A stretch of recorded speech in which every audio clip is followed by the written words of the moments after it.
बच्चों, आज कक्षा 12 गणित विविध प्रश्नावली 3 पर हम अध्ययन करेंगे।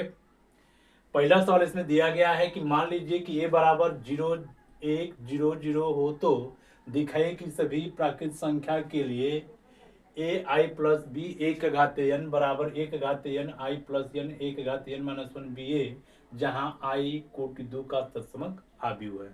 तो हमको दिया गया है, यहाँ लिखेंगे हल। हल में आप लिखेंगे दिया है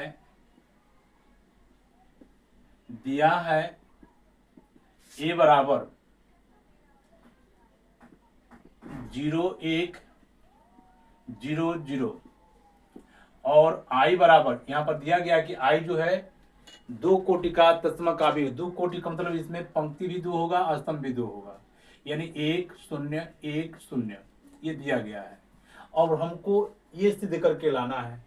तो गणितीय आगमन सिद्धांत से हम लिखेंगे, गणितीय आगमन सिद्धांत से पहले n बराबर 1 के लिए, फिर n बराबर k के लिए सिद्ध मान लेंगे, फिर n बराबर k प्लस 1 के लिए सिद्ध कर देंगे।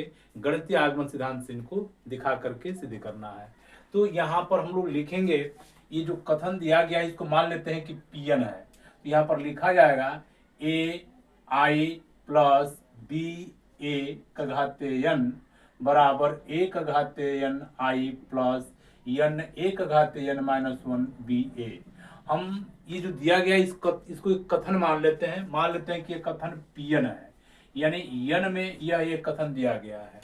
तो इसमें हम लोग n बराबर 1 के लिए सिद्ध करके दिखाएंगे, फिर n बराबर k के लिए सिद्ध मान लेंगे, फिर n बराबर k प्लस 1 के लिए सिद्ध दिखाएंगे। गणितीय आगमन सिद्धांत कक्षा 11 में हम लोग पढ़े हैं, उसी के आधार पर इनको हमको हल करना है। तो लिखेंगे कि n बराबर 1 के लिए, n बराबर 1 के लिए, तो n बराबर 1 के लिए जब लिखेंगे तो यहाँ पर n की जगह पर क्या लिखा जाएगा 1। अब ये जहां जहां इसमें n है वहां वहां 1 भर देंगे, तो यहाँ बनेगा a I plus b a पूरे का घाते n की जगह पर 1, एक घाते n की जगह पर 1 I प्लस 1 इंटू एक घाते 1 माइनस 1 b a। ये हो जाएगा a I plus b a, इसका घात 1 लिखेंगे, नहीं 1 लिखेंगे, 1 मानेंगे।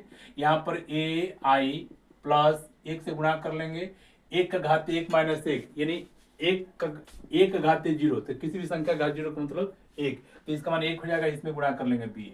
तो यहाँ देख पा रहे हैं कि बायां पक्ष दोनों ये बायां पक्ष और दायां पक्ष आपस में बराबर है। तो लिखेंगे कि चूंकि n बराबर 1 के लिए Pn सत्य है, माने बायां पक्ष और दायां पक्ष बराबर आ रहा है। ये अब n बराबर k के लिए सिद्ध मान लेंगे, लिखेंगे माना n बराबर k के लिए Pn सत्य है, ये मान लेते हैं। तो लिखेंगे Pn, n की जगह पर लिखा जाएगा k, ये जहां जहां n आ रहा है वहां पर k लिखेंगे, a I plus b a, n के घाते लिखेंगे, n की जगह पर लिखेंगे k, एक का घाते यहाँ n की जगह पर k I प्लस n की जगह पर k, एक घाते n की जगह पर k माइनस 1 इंटू b। अब यहां से हम इसको मान ले रहे हैं, इसको समीकरण 1 ये सत्य है, ये मान लिया गया है, यहाँ पर लिखे हैं n बराबर k के लिए Pn का है सत्य है। अब हम लोग सिद्ध करेंगे, n बराबर k के लिए सिद्ध करेंगे, लिखेंगे कि n बराबर k प्लस 1 के लिए Pn सिद्ध करेंगे, यहाँ पर सिद्ध करेंगे, हम लोग सिद्ध करते हैं। तो यहाँ पर लिखना Pn की जगह पर k प्लस 1, तो जहां जहां इसमें n आ रहा है वहां वहां हम k प्लस 1 भरेंगे। तो ये हो जाएगा a I plus b a, n की जगह पर k प्लस 1 बराबर एक घाते n की जगह पर k plus 1 I plus n की जगह पर k प्लस 1 गुणते एक घाते n की जगह पर k plus 1 minus 1 into b। एक लाइन और इसको बढ़ाते हैं, ये हो जाएगा a I plus b a का घाते k प्लस 1 बराबर एक घाते k plus 1 I plus k plus 1 एक घाते 1 से कटेगा k इंटू b। अब देखो इसमें ये वाला जो मान दिया गया है, तो ये बायां पक्ष ये दायां पक्ष, बायां पक्ष और दायां पक्ष को लिख करके हम लोग सिद्ध कर लेंगे। ये लिखेंगे बायां पक्ष ये दायां पक्ष, बायां पक्ष को लिख करके हम सिद्ध कर रहे हैं। देखते हैं इसके आगे लिखेंगे यहां बायां पक्ष, बायां पक्ष को लिख करके हल कर दो। बायां पक्ष देखेंगे ये लिखा गया है ai प्लस बी ए का घाते k प्लस 1। इसको देखो लिख सकते हैं जैसे k प्लस 1 है तो इनको अलग अलग लिख लेंगे। ai प्लस बी ए का घाते k into ai plus B A. जब आधार बराबर, यहाँ घात एक है, जब आधार बराबर रहता है तो गुणाकार में घात जुड़ जाते हैं। ai प्लस बी ए का घात k प्लस 1 हो जाएगा। यानी इसको अलग और एक के लिए ये अलग कर देंगे। अब इसका इसमें गुणा करेंगे तो नहीं, यहाँ पर देखेंगे समीकरण 1 से, यहाँ पर समीकरण 1 में हम देख पा रहे हैं कि ai प्लस बी ए का घाते k की जगह पर ये भरेंगे तो यहाँ पर लिखेंगे a का घाते k i plus k a का घाते k माइनस 1 बी ए, और ये गुणते आएगा ai प्लस बी ए। अब ये कहां से लिखे हैं तो लिख देंगे समीकरण 1 से, समीकरण 1 से। चलिए अब इसका इसके अंदर गुणा करते हैं। अब इसका इसमें जब गुणा करेंगे तो एक का इसमें जब गुणा करेंगे तो एक घाते k प्लस 1, इसका इसमें जब गुणा कर लेंगे तो इतना हो गया, i का i में गुणा कर लेंगे तो i गुणते i। अब इसका इसमें गुणा कर लो तो k एक घाते k माइनस 1 और हाई एक आएगा तो प्लस एक कट जाएगा और गुणते i, और ये साथ में है बी ए। अब इससे गुणा करते हैं, बी ए का इसमें जब गुणा कर लेंगे तो एक घाते के आई बी ए, इसका गुणा करते हैं तो ये हो जाएगा के एक घाते के minus 1 into B square into A square.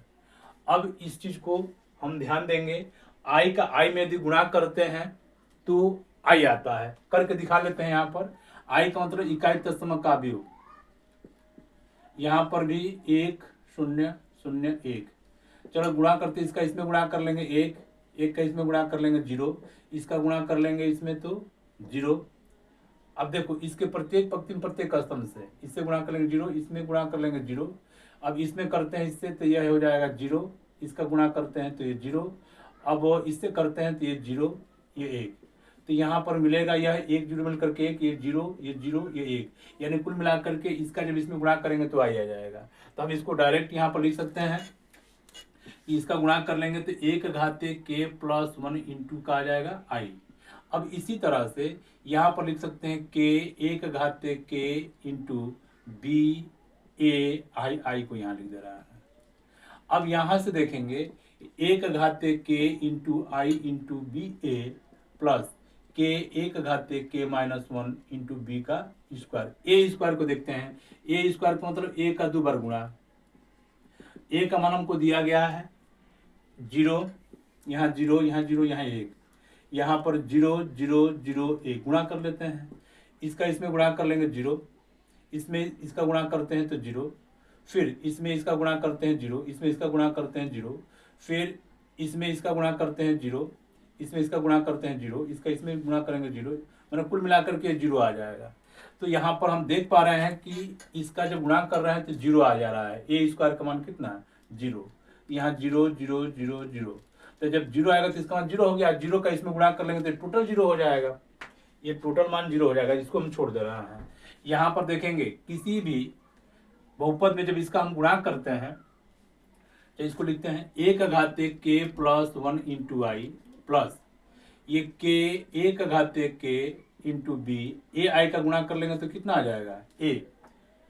किसी भी आव्यूह में इकाई तत्समक आव्यूह से गुणा करने पर वही आव्यूह प्राप्त होता है।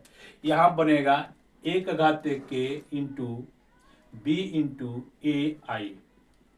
अब देखो यहाँ पर मिल करके 1 2 3 पद हो गया। अब 3 पदों में से कुछ पद हम लेकर के कॉमन करेंगे, जैसे इसको छोड़ दे रहे हैं एक घाते k प्लस 1 आई प्लस इसमें से और इसमें से देखो क्या कॉमन करेंगे, इसमें से एक घाते k यहाँ भी है यहाँ भी है, एक घाते k बी ए कॉमन करेंगे तो यहाँ से क्या बचेगा k, एक घात के बी ए निकाल देंगे तो यहाँ से क्या बन जाए, इसका गुणा करेंगे ना तो ए बचेगा, यहाँ पर ध्यान देंगे, ए आई का गुणा कर लेंगे तो ए होगा, यहाँ डायरेक्ट हम ए भी लिख सकते हैं, एक घात के बी ए निकालेंगे तो ये एक हो जाएगा।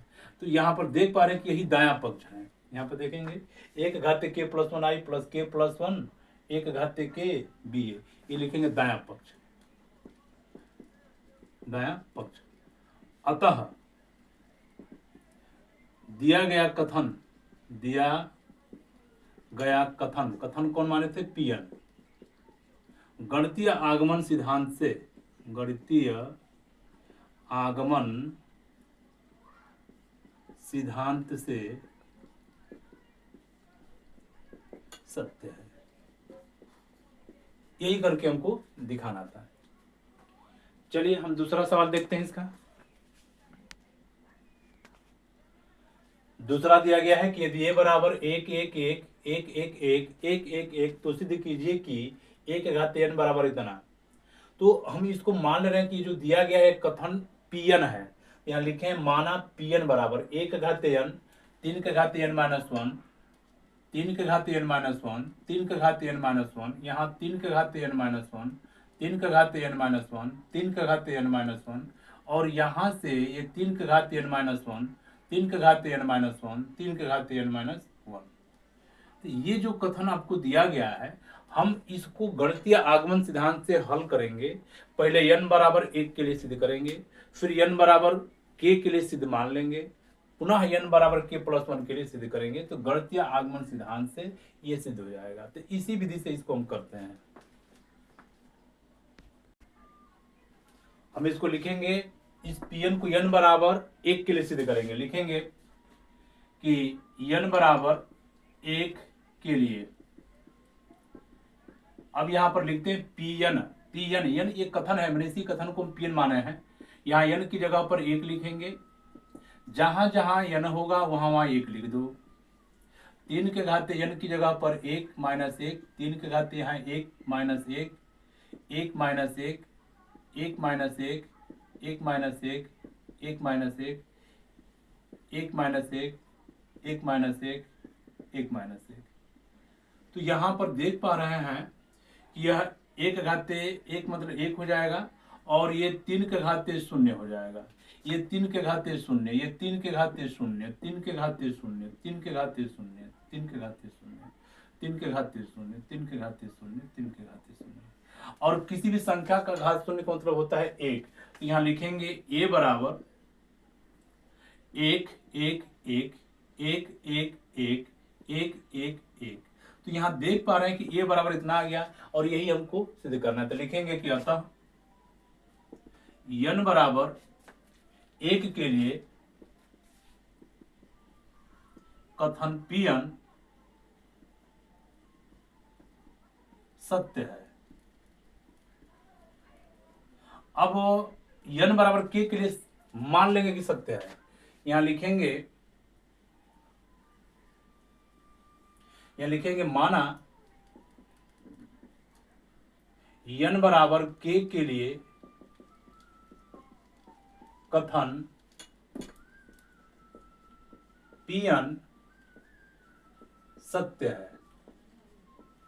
तो जहां n है उसकी जगह पर k भर देंगे, तो Pn की जगह पर भरेंगे k, यहां पर एक का घाते हो जाएगा k बराबर तीन का घाते n की जगह पर k minus one, k minus one, k minus one, k minus one, k minus one, k minus one, यहां पर हो जाएगा k minus one, k minus one, k minus one. और यहां से इसमें हम इसको समीकरण एक दिखा देंगे, क्योंकि इसका जरूरत पड़ेगा।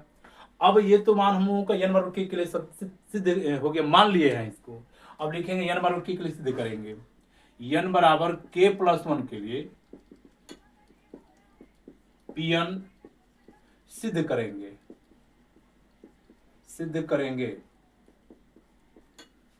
n बराबर k के लिए कथन Pn सिद्ध करेंगे। चलो इतना ही लिख दिए हैं। अब ये हो जाएगा Pn की जगह पर लिखेंगे k प्लस वन। तो इसमें जहां जहां n आ रहा है उसके जगह पर क्या लिखेंगे k प्लस 1, ये हो जाएगा 1 घाते n की जगह पर k प्लस 1, ये हो जाएगा 3 के घाते n की जगह पर k प्लस 1, ये माइनस 1 है, n की जगह पर k प्लस 1 माइनस 1 है, यहाँ पर k प्लस 1 माइनस 1 है, k प्लस 1 माइनस 1 है, k प्लस 1 माइनस 1 है, k प्लस 1 माइनस 1 है, k प्लस 1 माइनस 1 है। जहां जहां n दिख रहा है उसके जगह पर इस मान को भर लेंगे। अब यहाँ पर देखो ये हो जाएगा 1 घाते k प्लस 1 बराबर, ये 1 से 1 कटेगा, यह क्या बचेगा, सब में बचेगा 3 के घाते k, ऐसा सब कट जाएगा तो बचेगा k, 3 के घाते k, 3 के घाते k, ये 3 के घाते k, 3 के घाते k, 3 के घाते k, 3 के घाते k, 3 के घाते k, 3 के घाते k। अब यहां से ये हो गया बायां पक्ष, ये हो गया दायां पक्ष, तो बाएं पक्ष को हल करके दायां पक्ष के बराबर लाना है। तो यहां पर हल करेंगे बायां पक्ष, बायां पक्ष को हल करते हैं, ये हो जाएगा 1 घाते k प्लस 1 को आप लिख सकते हैं 1 घाते k इंटू a, इसमें यह घात 1 है, आधार जब बराबर रहता है तो गुणा करने पर घात जुड़ जाते हैं। अब यहां पर लिखेंगे 1 घाते k की जगह पर, देखो 1 घाते k की जगह पर ये मान आया है, तो इसके जगह पर लिखेंगे 3 के घाते k माइनस 1, 3 के घाते k माइनस 1, 3 के घाते k माइनस 1, 3 के घाते k माइनस 1, 3 के घाते k माइनस 1, 3 के घाते k माइनस 1, यहाँ पर ये हो जाएगा 3 के घाते k माइनस 1, 3 के घाते k माइनस 1, k माइनस 1। यहाँ से ये तो इसका मान हो गया। अब a, तो a का मान हम लोग यहाँ भर ले रहे हैं। a की जगह पर आप लिखेंगे 1 1 1 1 1 1 1 1 1 1 1 1। अब इसका हम गुणनफल करेंगे, यदि यह दाएं पक्ष की बराबर इसके बराबर आ जाएगा तो हम लिखेंगे कि यह गणितीय आगमन सिद्धांत से सत्य है। यहां तक नोट कर लेंगे बालक। अब इसके आगे हम मिटा करके यहां दिखाते हैं।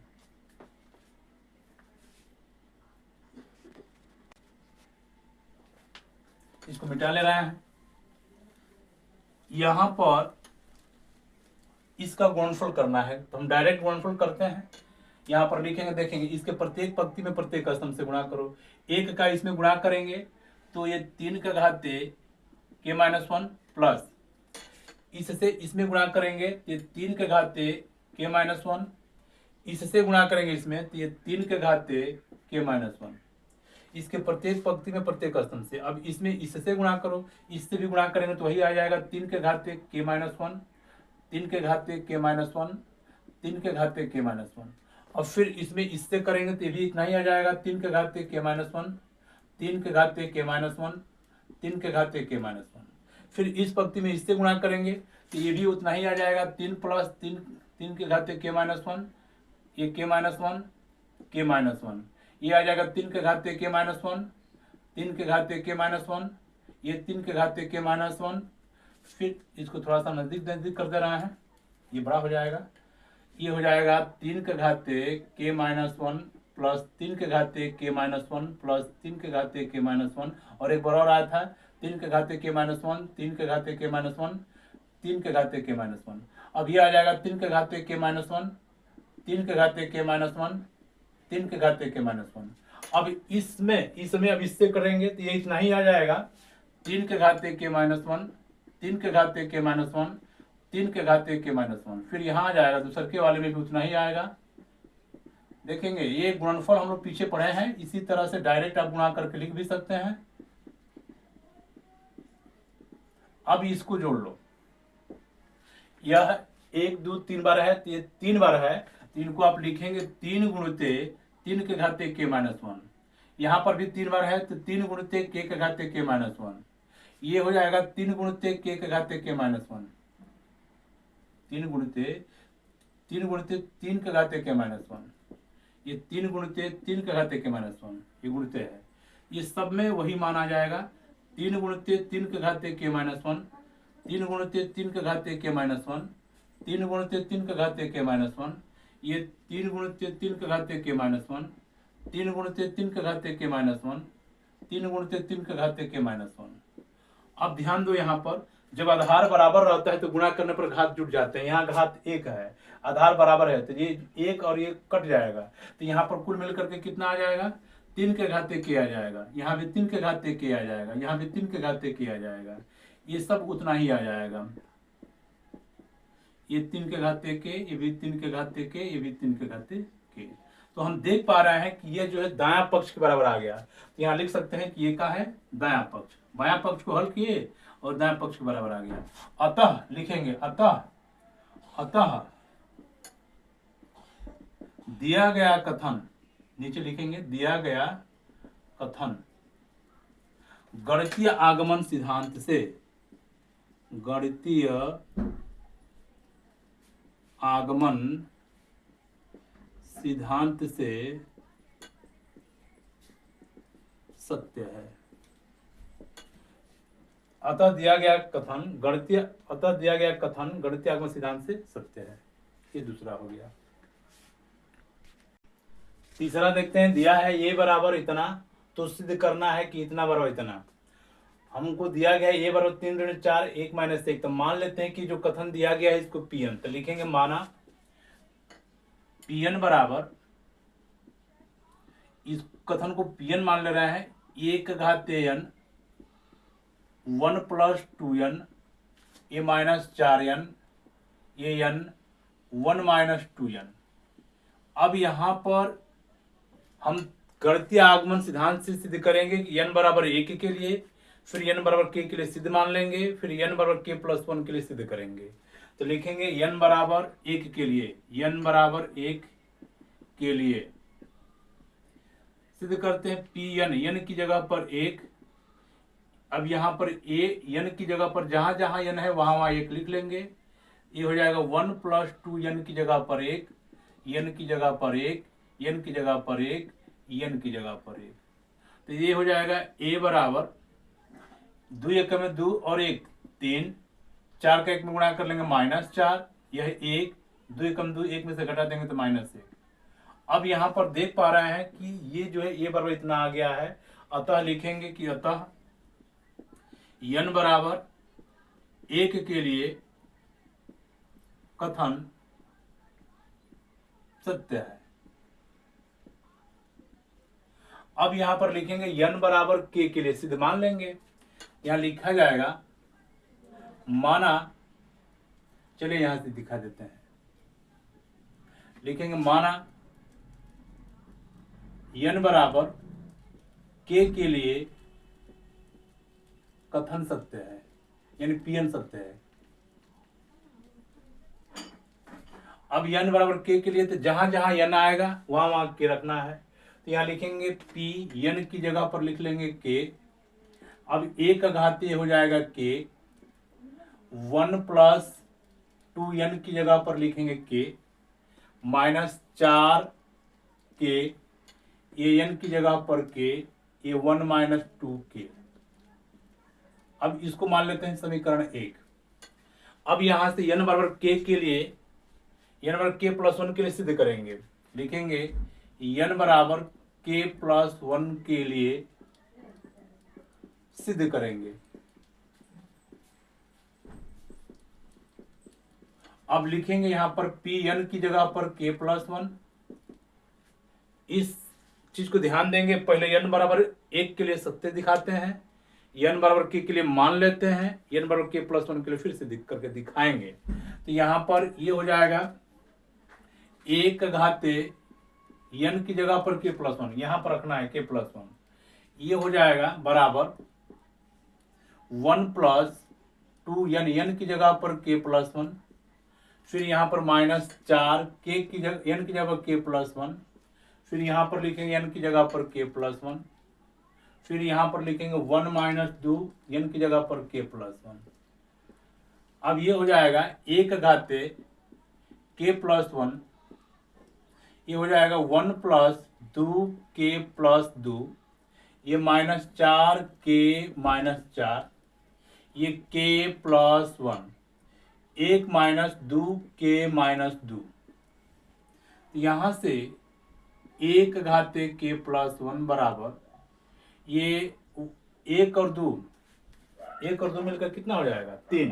तो यहाँ लिखेंगे 3 प्लस 2 के, ये हो जाएगा -4 यदि कॉमन कर लेंगे तो यहाँ हो जाएगा k प्लस 1 और यहाँ से k प्लस 1 यहाँ से ये 2, चलो इसको लिख दो माइनस कौन कर लेंगे तो यहाँ 2 में से घटा देंगे -1 तो ये +1 हो जाएगा। अब इसको हल करके हम इतना लाएंगे तो लिखेंगे बायां पक्ष में आप देख पा रहे हैं कि ये है 1 घाते के प्लस 1, तो इनको लिखा जाएगा 1 घाते के इंटू ए। तो इसको हल करेंगे 1 घाते के इंटू ए को हल करो तो 1 घाते के, देखो 1 घाते के समीकरण 1 से 1 घाते के का मान इतना है तो यहाँ लिखेंगे 1 प्लस 2 के माइनस 4 के, ये के, ये 1 माइनस 2 के, और ए की जगह पर हमको ये मान दिया गया है 3 -4 1 -1। अब इसका इसमें गुणा कर लेंगे, जो मान आएगा इसको देखेंगे दायां पक्ष बराबर है तो यह दिया गया कथन सत्य है। तो इसमें गुणा करते हैं तो इसके प्रत्येक पंक्ति में प्रत्येक स्तंभ से गुणा करेंगे। तो इसका इसमें जब गुणा करेंगे तो 3 दूनी के 6 के, इसमें गुणा हो गया। अब इसका इसमें गुणा कर लेंगे तो -4 के, फिर इसमें अब इसका गुणा करेंगे तो ये -4 दूना के 8 के, अब इसका इसमें गुणा कर लेंगे +4 के, फिर इस पंक्ति में अब इससे गुणा करेंगे, देखो इस पंक्ति में इससे गुणा करेंगे तो ये 3 के, अब इसका गुणा करेंगे प्रत्येक पंक्ति में प्रत्येक स्तंभ से, तो इसका गुणा करेंगे तो 1 - 2 के, इसमें इसका गुणा कर लेंगे -4 के, इसमें गुणा कर लेंगे तो -1 + 2 के। अब इसका टोटल करके देख लेते हैं, ये हो जाएगा 3 प्लस 6 में से 4 घटा देंगे 2 के, ये -4, 8 में से 4 घटा देंगे तो -4 के, ये हो जाएगा -4 के, ये हो जाएगा 2 के में से 2 घटे, 3 के में से 2 के घटेगा तो कितना आ जाएगा 1 के, और ये +1, और यहाँ पर देख पा रहे हैं कि -4 में से 2 घटेगा तो कितना आ जाएगा -2 के, और ये -1। इसमें से अगर -4 कॉमन कर लेंगे, देखिए इसको -4 कॉमन कर लेंगे, अब इसके आगे हम यहाँ लिख दे रहे हैं, जगह कम है तो इसको यहाँ लिख दे रहा है, यहाँ लिखेंगे तो देखो ये हो जाएगा, चलो इसी पर दिखा देते हैं। -4 कॉमन कर लेंगे तो -4 जब कॉमन करेंगे तो यहाँ से 4 कम 4 बचेगा, ये 4 निकल जाए तो +1 बचेगा। फिर इसमें देखेंगे 2 कॉमन, यदि माइनस कॉमन कर लेंगे तो 2 के +1 बचेगा। तो देखो ये इसके बराबर आ रहा है कि नहीं, बाएं पक्ष कौन है, ये दाएं पक्ष है। 3 + 2 के आ गया, -4 गुणित के +1 आ गया, ये के +1 आ गया, ये -2 के +1 आ गया। तो लिखेंगे कि ये दायां पक्ष है, इसी को क्या लिखा जाएगा दायां पक्ष। अब यहां पर आप लिख सकते हैं कि अतः दिया गया कथन गणितीय आगमन सिद्धांत से सत्य है। नीचे यहां लिख के दिखा देंगे कि यहां पर लिख देना कि अतः दिया गया कथन गणितीय आगमन सिद्धांत से सत्य है। ये हम लोगों का तीसरा सवाल हो गया। चौथा सवाल दिया गया है कि यदि ए तथा बी सममित आव्यूह है तो सिद्ध कीजिए कि a - b, b - 1 विषम सममित आव्यूह होगा। सममित आव्यूह किसे कहते हैं? ऐसा आव्यूह जिसका परिवर्त ज्ञात करने पर वही आव्यूह प्राप्त हो जाए तो उसे सममित आव्यूह कहते हैं। विषम सममित आव्यूह किसे कहेंगे? तो उसका परिवर्त ज्ञात करने पर ऋणात्मक वही आव्यूह आ जाए तो विषम सममित आव्यूह कहेंगे। तो इनको हमको सिद्ध करना है कि विषम सममित आव्यूह है। तो यहाँ देखेंगे कि a और b दिया गया है सममित आव्यूह है, लिखेंगे कि दिया है कि a व b सममित आव्यूह है। ये सममित आव्यूह का मतलब समझ लेते हैं, सममित आव्यूह है तो बताओ a का ट्रांसपोज और b का ट्रांसपोज करेंगे तो वही मिलेगा। अर्थात लिख सकते हैं कि a का ट्रांसपोज बराबर b, ये मिलेगा, और b का ट्रांसपोज b बराबर b मिलेगा। तो इनको समीकरण 1, इनको समीकरण 2 बना ले रहा है। हमको ये सिद्ध करना है कि विषम सममित आव्यूह होगा। किसी भी आव्यूह को सममित और विषम सममित कहने के लिए यानी जांच करने के लिए सबसे पहले उसका हम परिवर्त ज्ञात करते हैं। तो हमको सिद्ध करना है कि ये विषम सममित आव्यूह है। तो चलिए करते हैं कि ए बी माइनस बी ए, ये सिद्ध करना है कि विषम सममित आव्यूह होगा। तो सबसे पहले विषम सममित आव्यूह को ज्ञात करने के लिए इसका परिवर्त ज्ञात करेंगे। तो परिवर्त का ये नियम जानते हैं कि जैसे मान लो a प्लस बी का परिवर्त ज्ञात करते हैं तो इनके अलग अलग परिवर्त के योगफल के बराबर होगा। तो यह मान लो a है, ये b है, तो इसका हो जाएगा ए बी का परिवर्त ऋण बी ए का परिवर्त। और एक ये नियम जानते हैं कि ए बी का जब परिवर्त करते हैं तो बी का परिवर्त और ए का परिवर्त होता है। तो यहाँ ए बी का परिवर्त करेंगे तो ये बी का परिवर्त ए का परिवर्त, यानी ए का डैश ये बी का डैश हो जाएगा। चूंकि हमको दिया गया बी डैश बराबर बी, तो यहाँ बी डैश की जगह पर लिख देंगे बी, ए डैश की जगह पर लिख देंगे ए डैश की जगह पर ए, बी डैश की जगह पर बी। इसमें से अगर माइनस कॉमन कर लेंगे तो ये प्लस हो जाएगा, ए बी आई माइनस हो जाएगा बी ए। तो देखो ये पहले वाले ए बी माइनस बी ए आया है लेकिन ऋणात्मक आया है, इसलिए ए बी माइनस बी ए विषम सममित आव्यूह है, विषम सममित आव्यूह है। यही सिद्ध करना है। ये चौथा सवाल हो गया। पांचवा दिया गया है, सिद्ध कीजिए कि आव्यूह बी डैश ए बी एक सममित अथवा विषम सममित आव्यूह है। दो बार कह रहा है, एक बार सममित कह रहा है, एक बार विषम सममित कह रहा है। मैंने एक बार सममित कर लो या विषम सममित कर लो। कब? जब ए सममित होगा तो सममित आव्यूह होगा और विषम सममित है तो विषम सममित आव्यूह होगा। तो दो बार इसको करके दिखाएंगे, एक सममित के लिए, एक विषम सममित के लिए। तो हम लोग लिखेंगे हल, यदि ए सममित आव्यूह है, ए सममित आव्यूह है तो इसका मतलब कि ए का जब डैश करेंगे तो ए मिलेगा। तो इसमें हमको बताना है कि सममित होगा, ये सिद्ध करना है। तो लिखेंगे कि b का डैश ए बी, तो किसी भी आव्यूह का सममित और विषम सममित जांच के लिए उनका हम परिवर्त ज्ञात करते हैं।